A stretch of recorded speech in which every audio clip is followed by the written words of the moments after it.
हिमालय की शांत गोद में, जहां प्राचीन वृक्ष सदियों के रहस्य समेटे खड़े थे और हवा में औषधीय जड़ी बूटियों की सुगंध घुली रहती थी, एक छोटे से गांव में ऋषि ध्यान प्रकाश का आश्रम था।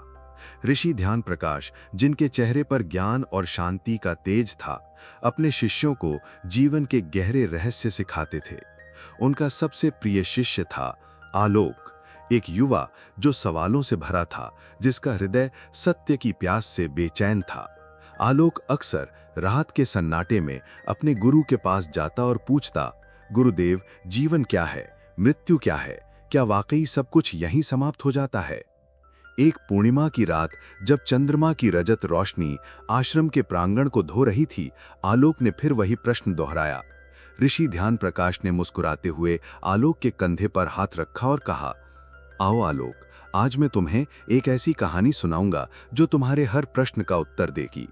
ये कहानी उस सत्य की है जो मृत्यु को मौन कर देता है और आत्मा की ध्वनि को उजागर करता है। अध्याय 1, वो जो जा चुके हैं। बहुत समय पहले की बात है। ऋषि ने अपनी आंखें बंद करते हुए कहा, एक नगरी में अरण्य नाम का एक युवक रहता था। अरण्य अपने माता पिता का एक लौता पुत्र था और अपने परिवार से बहुत प्रेम करता था। उसका जीवन खुशहाल था, सपनों से भरा, जैसे कलियों से लदा कोई वृक्ष। लेकिन एक दिन नियति का क्रूर हाथ उस पर पड़ा। उसकी युवा पत्नी प्रिया एक रहस्यमय बीमारी से ग्रस्त हो गई और कुछ ही दिनों में संसार छोड़ गई। अरण्य के लिए ये एक वज्रपात था। उसका जीवन बिखर गया, जैसे हवा में उड़ते सूखे पत्ते। वो प्रिया के बिना एक क्षण भी नहीं रह पाता था। उसकी हर सांस प्रिया के नाम से जुड़ी थी, हर सपना प्रिया की हंसी से रोशन था। प्रिया की मृत्यु के बाद अरण्य ने सब कुछ छोड़ दिया। उसने अपने व्यापार को त्याग दिया, मित्रों से दूर हो गया और स्वयं को अपने घर के एक अंधेरे कोने में कैद कर लिया। वो घंटों तक प्रिया की वस्तुओं को देखता रहता, उसकी तस्वीरों से बातें करता। उसके भीतर का दर्द एक अथाह सागर बन गया था, जिसमें वो हर पल डूबता जा रहा था। गांव के वैद्य आए, पंडित आए, मनोवैज्ञानिक आए, सबने उसे सांत्वना देने का प्रयास किया, लेकिन कोई भी उसके घावों को भर नहीं सका। अरण्य को लगता था कि प्रिया कहीं चली गई है, हमेशा के लिए। उसकी आत्मा को लगता था कि एक हिस्सा टूटकर अलग हो गया है, जिसे कभी नहीं पाया जा सकता। वो बार बार पूछता कि क्या वो वाकई चली गई है, क्या मृत्यु केवल एक अंत है? एक दिन जब अरण्य पूरी तरह से टूट चुका था, एक वृद्ध सन्यासिनी उसके द्वार पर आई। उसके चेहरे पर करुणा का भाव था और उसकी आंखें गहन ज्ञान से भरी थीं। उसने अरण्य से कहा, बेटा, तुम जिसे खोया हुआ मान रहे हो, वो कहीं गया ही नहीं है। अरण्य ने निराशा से कहा, माँ, आप क्या कह रही हैं? वो मेरे सामने मरी है, मैंने उसे अग्नि में जलते देखा है। सन्यासिनी ने शांत भाव से कहा, तुमने शरीर को जलते देखा है बेटा। शरीर जन्म लेता है, शरीर मरता है। व्यक्तित्व जन्म लेता है, नाम मिटता है, पर जो चुपचाप साक्षी बना रहता है, वही तो आत्मा है। और आत्मा ना तो समय से बंधी है, न स्थान से। अरण्य को लगा जैसे उसके भीतर कहीं कोई तार झनझनाया हो। उसने कभी इस दृष्टिकोण से सोचा ही नहीं था। सन्यासिनी आगे बोली, जब कोई प्रिय चला जाता है, उसका शरीर जाता है, लेकिन उसका अस्तित्व, उसकी सूक्ष्म छाया यहीं रह जाती है। तुम्हें महसूस हुआ होगा कभी कभी हवा में कोई गंध सी उठती है जो तुम्हें तुम्हारी माँ की याद दिलाती है, या कोई स्पर्श जो उस दिवंगत पिता की हथेली की तरह लगता है। ये तुम्हारा भ्रम नहीं है, ये उस सूक्ष्म शरीर की तरंगे हैं जो अब भी तुम्हारे आसपास हैं। अरण्य को अपनी माँ की याद आई। माँ तो कई साल पहले गुजर चुकी थी, लेकिन जब भी उसे घर के आंगन में लगी तुलसी की गंध आती, उसे लगता माँ अभी भी वहीं खड़ी हैं, जल चढ़ा रही हैं। ये सिर्फ याद नहीं थी, एक उपस्थिति थी। सन्यासिनी ने समझाया, ये उपस्थिति कोई भूति या हस्तक्षेप नहीं है, बल्कि प्रेम की स्मृति की ऊर्जा है। वेदांत कहता है, स्मृति भी एक प्रकार का अस्तित्व है, और स्मृति अगर तीव्र हो, यदि वो प्रेम से भीगी हो, तो वो सूक्ष्म रूप से जीवित रहती है। अरण्य ने सन्यासिनी से पूछा, तो क्या मेरी प्रिया भी यही है? हाँ, सन्यासिनी ने उत्तर दिया। वो तुम्हारे भीतर, तुम्हारे आसपास, तुम्हारी चेतना के आयाम में अब भी विद्यमान है। तुम्हारी भावनाएं जीवित हैं, तब तक वो संबंध भी जीवित है। ये केवल भावनात्मक जुड़ाव नहीं है, ये ऊर्जा का संपर्क है। जैसे एक मोमबत्ती बुझ जाती है लेकिन उसकी गर्मी देर तक हवा में रहती है, उसी तरह आत्मा भी शरीर को छोड़ देती है, पर उसकी तरंगें, उसका कंपन, उसकी चेतना की सुगंध अब भी इस धरती पर घूम रही होती है। अरण्य को धीरे धीरे आशा की एक किरण दिखाई देने लगी। सन्यासिनी ने उसे ध्यान और मौन में उतरने की सलाह दी, ताकि वो उस सूक्ष्म यथार्थ को पहचान सके जिसे केवल संवेदनशील मन और सजग हृदय ही पहचान सकते हैं। सूक्ष्म यथार्थ और ऊर्जा का संपर्क। सन्यासिनी के शब्दों ने अरण्य के जीवन में एक नई दिशा दे दी। उसने ध्यान करना शुरू किया। पहले तो मन बहुत अशांत रहा।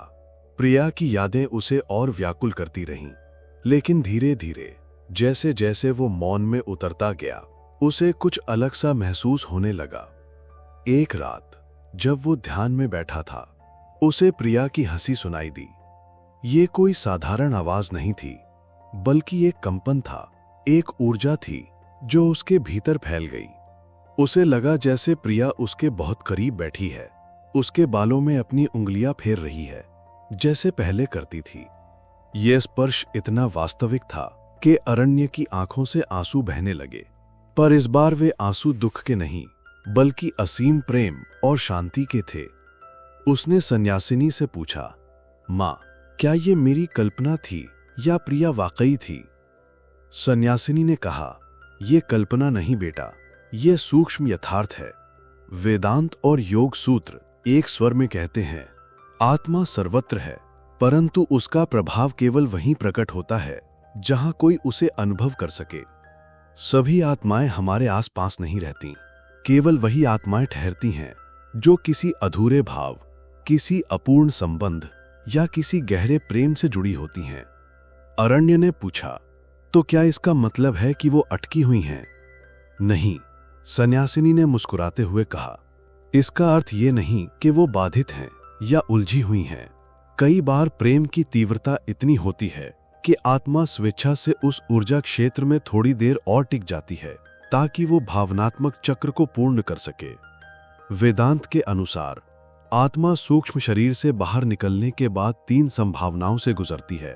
पहली कि वो तुरंत उच्च आयामों की ओर चली जाती है, दूसरी कि वो थोड़ी देर इस संसार के आसपास मंडराती है, तीसरी कि वो कहीं अटक जाती है अगर कोई गहरा पश्चाताप या अत्यधिक मोह हो। पर यह अटकाव कोई श्राप नहीं है, कोई प्रेत बाधा नहीं है। ये केवल एक मानसिक ध्वनि थी जो अनसुनी रह गई थी, एक बात अधूरी रह गई थी। शायद किसी बेटे को पिता से माफी चाहिए थी, या किसी माँ को अपनी बेटी की शादी देखनी थी। ऐसी आत्माएं एक विशेष तरंग पर जीवित रहती हैं।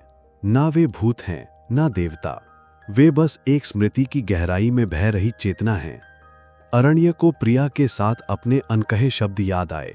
उसने सोचा कि शायद प्रिया भी उसके प्रेम को, उसकी पीड़ा को महसूस कर रही होगी। सन्यासिनी ने आगे कहा, आत्मा ना तो बोलती है, ना सुनती है, वो तरंग बनकर संवाद करती है। तुमने कभी ध्यान दिया, जब तुम भीतर से किसी को पुकारते हो बिना शब्दों के, तो अक्सर कुछ बदलता है। तुम्हारा मन शून्य हो जाता है, तुम्हारा दिल भारी हो जाता है, या अचानक आंसू आ जाते हैं। ये आत्मा का उत्तर है। आत्मा शब्दों में नहीं, भावों में उतरती है। क्या आत्मा हमें देखती है? अरण्य ने पूछा। आत्मा एक दर्पण की तरह होती है, सन्यासिनी ने समझाया। वो देखती नहीं, वो प्रतिबिंबित करती है। जब तुम भीतर कुछ अनुभव करते हो और वो अनुभव तीव्र होता है, तो आत्मा की उपस्थिति उसमें प्रतिबिंबित होती है। वो तुम्हारे कर्मों का लेखा नहीं रखती, लेकिन वो भावों से जुड़ जाती है। वेदांत कहता है, आत्मा साक्षी है। साक्षी का अर्थ है वो जो बिना हस्तक्षेप के देखता है, पर उसकी उपस्थिति भर से तुम्हारा जीवन बदल सकता है। सन्यासिनी ने एक गहरा सत्य उजागर किया। जब तुम किसी दिवंगत प्रिया को स्मरण करते हो, तो स्मरण से अधिक एक कंपन उठता है। वो कंपन आत्मा को स्पर्श करता है। ये कोई शाब्दिक संवाद नहीं है, ये ऊर्जा का लेन देन है। अगर तुम किसी गलती पर भीतर से पश्चाताप कर रहे हो और वो गलती उस आत्मा से जुड़ी है, तो तुम्हारी भावनाएं उस आत्मा तक पहुंचती हैं। वो उत्तर देती है, ना ही शब्दों में, ना इशारों में, बल्कि ऊर्जा की शांति या अस्थिरता में। अरण्य को अपनी गलतियां याद आईं, जो उसने प्रिया के साथ रहते हुए की थीं। उसने भीतर ही भीतर उन सभी गलतियों के लिए माफी मांगी। उसे एक गहन शांति का अनुभव हुआ, मानो प्रिया ने उसे माफ कर दिया हो। सन्यासिनी ने चेतावनी दी, पर यह जानना भी आवश्यक है कि आत्मा पर क्रोध, द्वेष, तिरस्कार का कोई प्रभाव नहीं पड़ता, क्योंकि वो इन मानवीय संकीर्णताओं से ऊपर उठ चुकी होती है। वो अब उस अस्तित्व में पहुंच चुकी होती है जहां केवल प्रेम, करुणा और स्वीकार ही प्रवाहित होता है। इसलिए आत्मा तुम्हें देखती है, पर तभी जब तुम भीतर से देखे जाने योग्य हो जाते हो। वो तुम्हारे कर्मों पर प्रतिक्रिया करती है, पर प्रतिक्रिया किसी दंड या पुरस्कार के रूप में नहीं, बल्कि ऊर्जा के रूप में होती है। अगर तुम घृणा से भरे हो तो उसकी उपस्थिति तुमसे दूर हो जाती है। अगर तुम प्रेममय हो तो वो तुम में बस जाती है। अरण्य ने अपने भीतर प्रेम को जगाना शुरू किया। उसने न केवल प्रिया के लिए, बल्कि सबके लिए प्रेम महसूस करना शुरू कर दिया। उसका जीवन बदलने लगा था।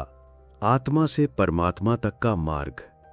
अरण्य अब सिर्फ प्रिया की सूक्ष्म उपस्थिति को महसूस नहीं कर रहा था, बल्कि उसे यह भी एहसास हो रहा था कि यह सब एक बड़े सत्य का हिस्सा है। एक दिन उसने सन्यासिनी से पूछा, माँ, क्या यह आत्मिक संपर्क केवल मनुष्य से मनुष्य तक सीमित है, या यह किसी उच्च सत्ता, किसी दिव्य चेतना की सीढ़ी बन सकता है? सन्यासिनी ने उत्तर दिया, अब हम उस दिशा में चलेंगे जहां आत्मा केवल स्मृति नहीं, बल्कि साधना का द्वार बन जाती है। क्या आत्मा के माध्यम से हम ईश्वर तक पहुंच सकते हैं? आत्मा शरीर से परे एक चैतन्य बिंदु है। वो द्वार है, लक्ष्य नहीं। वो सीढ़ी है, शिखर नहीं। परंतु जब कोई आत्मा को जान लेता है, तब वही आत्मा परमात्मा का प्रवेश द्वार बन जाती है। उन्होंने परमहंस योगानंद का एक वचन दोहराया, आत्मा को जानो, लेकिन वहीं मत रुको, क्योंकि आत्मा व्यक्तिगत है, पर ईश्वर सार्वभौमिक। तुम्हारी आत्मा तुम्हारी निजी तरंग है। जैसे हर वीणा की ध्वनि भिन्न होती है, लेकिन ईश्वर वो संगीत है, वो मौन की वो तरंग है जो सब में एक साथ बज रही है। सन्यासिनी ने अरण्य को ध्यान के गहरे स्तरों में उतरना सिखाया। उन्होंने बताया कि कैसे व्यक्ति पहले अपने शरीर से विलग होता है, फिर विचारों से, फिर भावनाओं से, और तब धीरे धीरे आत्मा की झलक मिलने लगती है। ये आत्मा कोई आकार नहीं है, ये केवल साक्षी है। तुम देखना शुरू करते हो कि तुम्हारे भीतर जो मैं है वो स्थायी है, बाकी सब अस्थायी हैं। और जब ये बोध बार बार होता है और गहरा होता है, तब आत्मा का दरवाजा खुलता है और वहां से एक मार्ग निकलता है। वो मार्ग ईश्वर की ओर जाता है। अरण्य ने गहरे ध्यान में उतरना शुरू किया। उसे महसूस हुआ कि उसके भीतर एक विशाल शांति है, एक मौन है जो सब कुछ समाहित कर लेता है। वो अब केवल प्रिया को महसूस नहीं कर रहा था, बल्कि उसे समस्त अस्तित्व की ऊर्जा का अनुभव होने लगा था। उसे लगा जैसे वो स्वयं उस मौन का हिस्सा है। सन्यासिनी ने समझाया, वो ईश्वर कोई आकृति नहीं है, वो कोई धर्म विशेष नहीं है, वो केवल एक अवस्था है, एक गहन मौन जहां तुम नहीं रहते। परमहंस योगानंद कहते हैं, जब तुम आत्मा को पूरी तरह देख लेते हो, तब तुम पाते हो कि आत्मा और ईश्वर दो नहीं है। जैसे लहर को जब अपने जल होने का बोध होता है, तो वो समझती है वो और सागर अलग नहीं। इसलिए आत्मा ईश्वर तक पहुंचने का माध्यम है, और एकमात्र माध्यम है। तुम बाहर किसी मंदिर, मस्जिद या गिरजे में भटक सकते हो, पर जब तक तुम अपनी आत्मा में नहीं उतरे, तब तक ईश्वर केवल एक शब्द रहेगा, एक धारणात्मक कल्पना। जो मृत्यु के बाद आत्मा की गति को समझता है, वही जीवन में ईश्वर की अनुभूति कर सकता है, क्योंकि जो जीवन और मृत्यु के आर पार देख लेता है, वही अनंत को छू सकता है। अरण्य ने महसूस किया कि प्रिया की मृत्यु हालांकि दुखद थी, लेकिन उसने उसे एक ऐसी यात्रा पर धकेल दिया था जहां उसने जीवन के सबसे बड़े सत्य को जानना शुरू कर दिया था। उसका दुख अब ज्ञान में बदल चुका था। अध्याय 4, आत्मा की अमरता का अंत, निर्वाण और कैवल्य। अरण्य अपने सत्य को समझ चुका था कि आत्मा अमर है, लेकिन उसके मन में एक नया प्रश्न उठा, क्या आत्मा अमर है या वो भी एक समय के बाद विलीन हो जाती है? सन्यासिनी ने मुस्कुराते हुए कहा कि यह प्रश्न हमें स्वयं चेतना के मूल को झकझोर देता है। अमरता का अर्थ है जो कभी न मिटे। लेकिन क्या सच में आत्मा ऐसी है? जब हम आत्मा की बात करते हैं तो अक्सर यह मानकर चलते हैं कि आत्मा अमर है, अविनाशी है। हिंदू, बौद्ध, जैन और अनेक परंपराएं यही कहती हैं। आत्मा जन्म और मृत्यु के पार है। वो शरीर बदलती है, जन्मों की यात्रा करती है और अंततः ईश्वर में लीन हो जाती है। लेकिन यहीं एक गहरा मोड़ आता है। आत्मा की अमरता तब तक है जब तक मैं का बोध है। जैसे ही मैं की अंतिम परछाई भी मिट जाती है, आत्मा का विलय परमात्मा में हो जाता है। उन्होंने परमहंस योगानंद के शब्दों का पुनः स्मरण किया। आत्मा भी एक भ्रम है जब तक तुम पूरी तरह मौन में नहीं डूबे हो, क्योंकि जहां कोई स्वय है वहां द्वैत है, और जहां द्वैत है वहां परम सत्य नहीं है। सन्यासिनी ने ध्यान का उदाहरण दिया। ध्यान में जब कोई गहराई से उतरता है तो वो देखता है कि आत्मा भी एक परत है, बहुत सूक्ष्म परत, बहुत पवित्र परत, परंतु फिर भी परत है। जैसे प्याज की परतें एक एक करके उतरती हैं और अंत में जब सभी परतें उतर जाती हैं तो तुम पाते हो कुछ भी नहीं बचा, बस मौन बचा, बस शून्यता। और वही शून्यता ही सत्य है, वही परमात्मा है।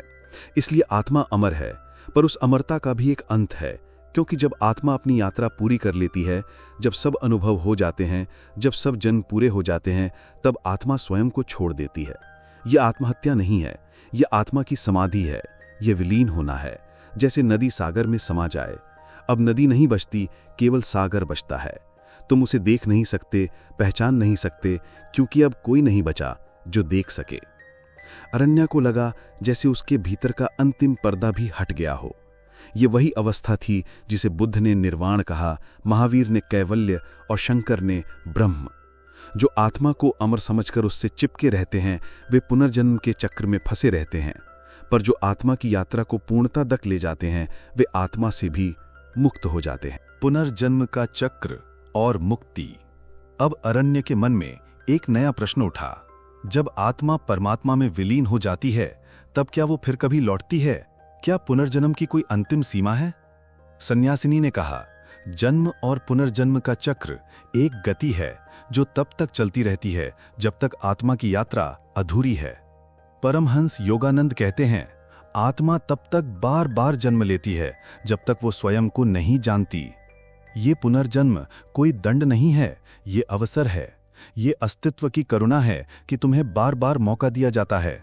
हर जीवन एक अवसर है अपने आप को जानने का, मिटाने का, पूर्ण होने का। आत्मा के लिए पुनर्जन्म एक पाठशाला है। हर जीवन में कुछ अधूरा छूट जाता है, सन्यासिनी ने समझाया। कोई प्रेम अधूरा रह जाता है, कोई घृणा बाकी रह जाती है, कोई वासना अधूरी रह जाती है। और जब कोई भाव अधूरा रह जाता है तो आत्मा को वापस आना पड़ता है उसे पूर्ण करने के लिए। लेकिन अगर कोई आत्मा पूर्ण हो जाए, अपने कर्मों को समझ ले, उनसे ऊपर उठ जाए, तो पुनर्जन्म का चक्र वहीं समाप्त हो जाता है। ये चक्र अनंत नहीं है, इसकी एक सीमा है, और वो सीमा है जागरण, साक्षी भाव, ध्यान की पूर्णता। सन्यासिनी ने बुद्ध का उदाहरण दिया। बुद्ध ने कहा, मैं अंतिम बार जन्मा हूं। महावीर ने कहा, अब मैं नहीं लौटूंगा। क्यों? क्योंकि उन्होंने सब देखा, सब भोगा, सब छोड़ा और अंत में खुद को भी छोड़ दिया। पुनर्जन्म तब तक चलता है जब तक कोई मैं है जो कुछ चाहता है। जहां इच्छा है वहीं जन्म है, जहां वासना है वहीं शरीर है, जहां आशा है वहीं संसार है। लेकिन जिस दिन आत्मा ये समझ लेती है कि मैं न कुछ हूं, न कुछ चाहिए, न कहीं जाना है, उस दिन जीवन और मृत्यु दोनों समाप्त हो जाते हैं। नहीं तो ये दोनों एक ही सिक्के के दो पहलू हैं, एक बार जीवन, एक बार मृत्यु, फिर से जीवन, फिर से मृत्यु। ये क्रम तब टूटता है जब आत्मा समर्पण में उतरती है, पूर्ण मौन में निर्भिमान हो जाती है। तो हाँ, पुनर्जन्म की एक अंतिम सीमा होती है। वो सीमा है बोध, जागरण, समाधि। अध्याय 6, पूर्व जन्म की स्मृति और मृत्यु पूर्व आभास। अरण्य ने पूछा, यदि आत्मा पुनर्जन्म के बाद एक नया जीवन लेती है तो क्या उसे पिछला जीवन याद रहता है? क्या आत्मा को अपने सारे जन्मों की स्मृति होती है या फिर सब कुछ भुला दिया जाता है? सन्यासिनी ने कहा, आत्मा जानती है पर मन भूल जाता है। जो कुछ तुमने पूर्व जन्मों में जाना होगा, सीखा होगा, वो सब आत्मा के गर्भ में सुरक्षित होता है। लेकिन जैसे ही तुम नए शरीर में प्रवेश करते हो, उस ज्ञान के ऊपर एक आवरण पड़ जाता है, अज्ञान का, नवजात मन का और इस जीवन के नए अनुभवों का। योगानंद के वचनों को दोहराते हुए उन्होंने कहा, आत्मा कभी नहीं भूलती, लेकिन शरीर में प्रवेश करते ही तुम्हें एक नई स्क्रिप्ट लिखनी पड़ती है। ये भूलना भी आवश्यक है, क्योंकि यदि तुम्हें सब कुछ याद रहे तो तुम इस जन्म की भूमिका को ठीक से नहीं निभा पाओगे। तुम भ्रमित रहोगे, कौन सा संबंध किस जन्म का है, कौन सी पीड़ा वर्तमान की है और कौन सी पिछली यात्राओं की छाया है। उन्होंने ये भी बताया कि कुछ लोग होते हैं जिनका मन इतना शांत होता है, इतना पारदर्शी कि आत्मा की गहराइयों से स्मृति ऊपर आ जाती है। ऐसे लोगों को अपने पिछले जन्म याद रहते हैं। कभी ये स्मृति अचानक आती है, किसी गंध से, किसी स्थान से, किसी व्यक्ति की आंखों से, तो कभी ये ध्यान की अवस्था में धीरे धीरे प्रकट होती है। बुद्ध को भी अपने पूर्व जन्म याद आए, लेकिन तब जब उन्होंने गहन समाधि में प्रवेश किया। ये स्मृति तुम्हारे भीतर है, लेकिन जब तक मन शोर करता है, जब तक इच्छाएं दौड़ती हैं, तब तक वो गहराई में दबी रहती है। ध्यान, मौन और साक्षी भाव ही ये पुल हैं जो आत्मा को स्मृति से जोड़ते हैं। परंतु ये स्मृति तुम्हारी मुक्ति के लिए है, न कि मनोरंजन के लिए। अरण्य को अब ये स्पष्ट हो गया था कि उसके भीतर एक अनंत ज्ञान का भंडार है। अगला प्रश्न था, अगर आत्मा सब कुछ जानती है, अनुभव कर चुकी है, तो क्या वो मृत्यु से पहले संकेत देती है? क्या मरने से पहले आत्मा जान जाती है कि अब समय आ गया है? सन्यासिनी ने कहा, हाँ, आत्मा जान जाती है। जिस प्रकार सूर्यास्त से पहले आकाश रंग बदलता है, उसी प्रकार मृत्यु से पहले आत्मा के भीतर कुछ मौन हो जाता है। एक शांति फैलने लगती है, जैसे कोई अंतिम यात्रा की तैयारी कर रहा हो। लेकिन ये संकेत बहुत सूक्ष्म होते हैं। यदि मन बहुत अशांत हो, वासनाओं से भरपूर हो, तो वो इन संकेतों को नहीं पकड़ पाता। उन्होंने परमहंस योगानंद के शब्दों का फिर उल्लेख किया, मृत्यु कोई अचानक घटने वाली दुर्घटना नहीं है, वो धीरे धीरे पास आती है, जैसे कोई धूप से परछाई धीरे धीरे बढ़ती चली आए।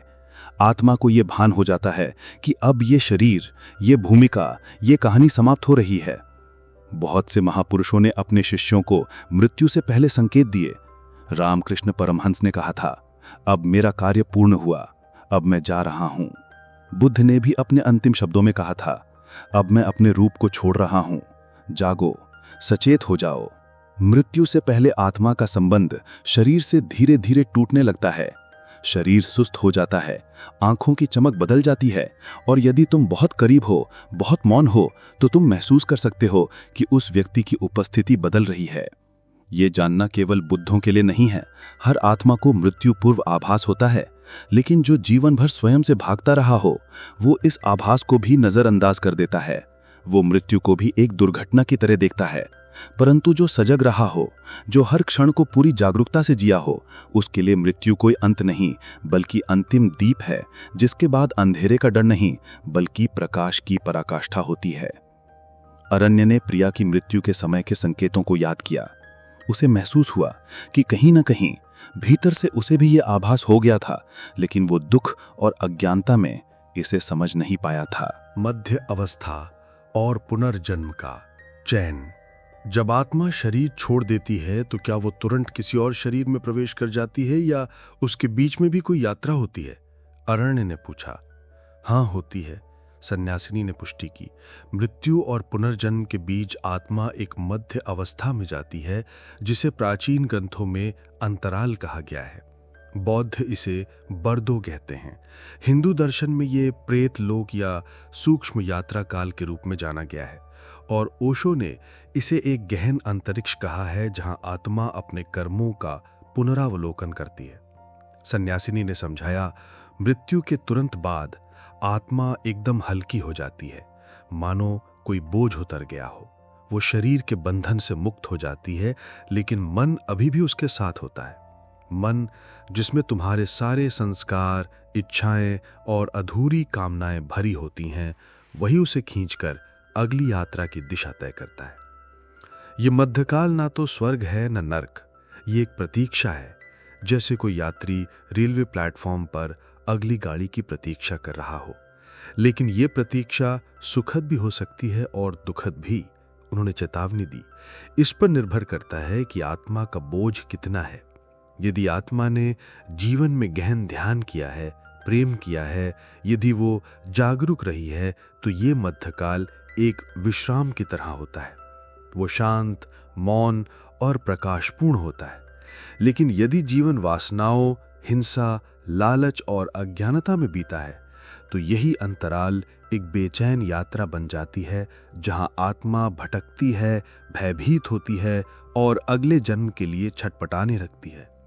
परमहंस योगानंद के शब्दों का उल्लेख करते हुए सन्यासिनी ने कहा, जब तुम शरीर छोड़ते हो, तब जो तुम हो वही पूरी नंगता में सामने आता है। तब कोई मुखौटा नहीं रहता, कोई समाज, धर्म, पैसा, पद, कुछ भी नहीं। तुम्हारे साथ केवल तुम्हारा सत्य जाता है, और यही सत्य तुम्हें खींचता है, कभी किसी गर्भ की ओर, कभी किसी आकांक्षा की ओर। उन्होंने अंत में कहा, जो आत्मा ध्यान में परांगत होती है, वो इस मध्य अवस्था में भी अपनी दिशा स्वयं तय कर सकती है। वो चुन सकती है पुनर्जन्म लेना है या नहीं, कहाँ लेना है, किस प्रकार के अनुभवों के लिए लेना है। लेकिन ये स्वतंत्रता केवल उसे मिलती है जो जीवन में मुक्त हुआ है। बाकी आत्माएं जिन्होंने जीवन को यंत्रवत जिया है, वो इस मध्यकाल में भी अचेतन रूप से बहती रहती हैं, और जब कोई उपयुक्त गर्भ उपलब्ध होता है, जब कोई कामना और कर्म का मिलन होता है, तब पुनर्जन्म घटता है। अध्याय 8, जीवन की यात्रा और अंतिम सत्य। आलोक ने ऋषि ध्यान प्रकाश की ओर देखा। उसकी आंखों में अब कोई सवाल नहीं था, केवल असीम शांति और कृतज्ञता थी। उसने पूछा, गुरुदेव, तो क्या आत्मा अपने पूर्व जन्मों की स्मृतियों को साथ लेकर आती है, या वे सब कुछ वहीं बीच रास्ते में छूट जाता है? ऋषि ने कहा, आत्मा सब कुछ साथ लाती है, लेकिन स्मृतियां गहरी तहों में छिपी रहती हैं। ऐसा नहीं है कि कुछ भी मिट जाता है। कर्म, संस्कार, वासनाएं, भय, प्रेम, दुख और क्रोध, हर बात आत्मा के साथ जाती है, परंतु एक गहरी नींद में लिपटी हुई। जिस प्रकार कोई बीज अपने भीतर पूरा वृक्ष छिपाया होता है, उसी प्रकार आत्मा भी अपने पिछले जन्मों के पूरे वृक्ष को बीज की तरह साथ लेकर आती है। लेकिन जन्म लेते ही ये स्मृति तात्कालिक रूप से सुप्त हो जाती है। शिशु को अपने पूर्व जन्म की बातें याद नहीं रहती, क्योंकि नए शरीर, नई इंद्रियां, नया मस्तिष्क, ये सब एक नया आवरण बन जाते हैं। ये आवरण आत्मा की पुरानी आवाज़ों को ढक लेते हैं। फिर भी ये स्मृतियां पूरी तरह होती नहीं हैं। वो कभी कभी स्वप्नों में उभरती हैं, कभी किसी विशेष स्थान से या व्यक्ति से मिलने पर एक गहन पहचान बन जाती है, जिसे हम डेजावू कहते हैं। मानो पहले भी यहाँ आ चुके हैं, पहले भी ये सब देख चुके हैं। परमहंस योगानंद के वचन को दोहराते हुए ऋषि ने कहा, तुम जो हो वो तुम्हारे पिछले जन्मों की लय है। तुम्हारा चेहरा, तुम्हारा आकर्षण, तुम्हारा भय, तुम्हारी आकांक्षाएं, ये संयोग नहीं है, ये तुम्हारी आत्मा का इतिहास बोल रहे हैं। जो व्यक्ति ध्यान करता है, जो अपनी चेतना को भीतर की गहराई में ले जाता है, वो इन तहों को खोल सकता है, और तब वो देखता है कि वो सिर्फ ये जीवन नहीं है, बल्कि अनेकों जीवनों की एक श्रृंखला है। ऋषि ने कुछ ऐसे बच्चों के उदाहरण दिए जिन्होंने अपने पूर्व जन्म की बातें सही सही बताई थीं, परंतु जैसे जैसे समाज उन पर अपना प्रभाव डालता है, स्कूल, धर्म, परिवार, उनकी पुरानी स्मृति दब जाती है। वो इस जीवन के सांचे में ढल जाते हैं और पिछली चेतना की खिड़कियां बंद हो जाती हैं। यदि मनुष्य इन खिड़कियों को फिर से खोल सके, तो वो देख सकता है कि मृत्यु कोई अंत नहीं है, जन्म कोई शुरुआत नहीं है, ये तो एक अनंत यात्रा है। आत्मा एक धारा की तरह है जो देहों के किनारों को छूती हुई बहती जाती है। ऋषि ने अंत में कहा, इसलिए योगानंद बार बार कहते हैं, अपने को जानो, क्योंकि जो तुम अभी हो वही तुम हमेशा से रहे हो और वही आगे भी रहोगे। ध्यान, मौन, आत्म अवलोकन, यही साधन है जिनसे आत्मा अपने खोए हुए नक्शे को फिर से पढ़ सकती है। आलोक ने अब पूरी तरह से समझ लिया, प्रिया की मृत्यु केवल एक अंत नहीं थी, बल्कि उसके लिए एक नए जीवन की शुरुआत थी, एक जागरण की शुरुआत थी। उसने पाया कि दुख और पीड़ा जीवन के अनिवार्य हिस्से हैं, लेकिन उनसे परे भी एक गहन सत्य और शांति है। उसकी आंखों में अब कोई भय नहीं था, केवल एक अदम्य उत्प्रेरणा थी स्वयं को जानने की, उस परम सत्य को पाने की जहां मृत्यु भी मौन हो जाती है और आत्मा की ध्वनि सुनाई देती है। वो अब जानता था कि जीवन का सच्चा अर्थ मरने से नहीं बल्कि जीने की कला में छिपा है, हर पल जागरूक रहने में, प्रेम करने में और अपने भीतर की अनंत क्षमता को पहचानने में। वो समझ गया कि जब तक भावनाएं जीवित हैं तब तक वो संबंध भी जीवित हैं और प्रेम की ऊर्जा ही वो सेतु है जो हमें इस जीवन से परे अनंत से जोड़ती है। उस रात आलोक एक नया पक्षी बनकर उठा। उसके भीतर का अंधकार छट गया था और वो जानता था कि उसकी यात्रा अभी समाप्त नहीं हुई है, बल्कि उसने तो अभी अभी वास्तविक जीवन जीना शुरू किया है। वो अब जीवन और मृत्यु को एक नए दृष्टिकोण से देखने में सक्षम था, एक दृष्टि जो भय से मुक्त और प्रेम से उत्प्रोत थी।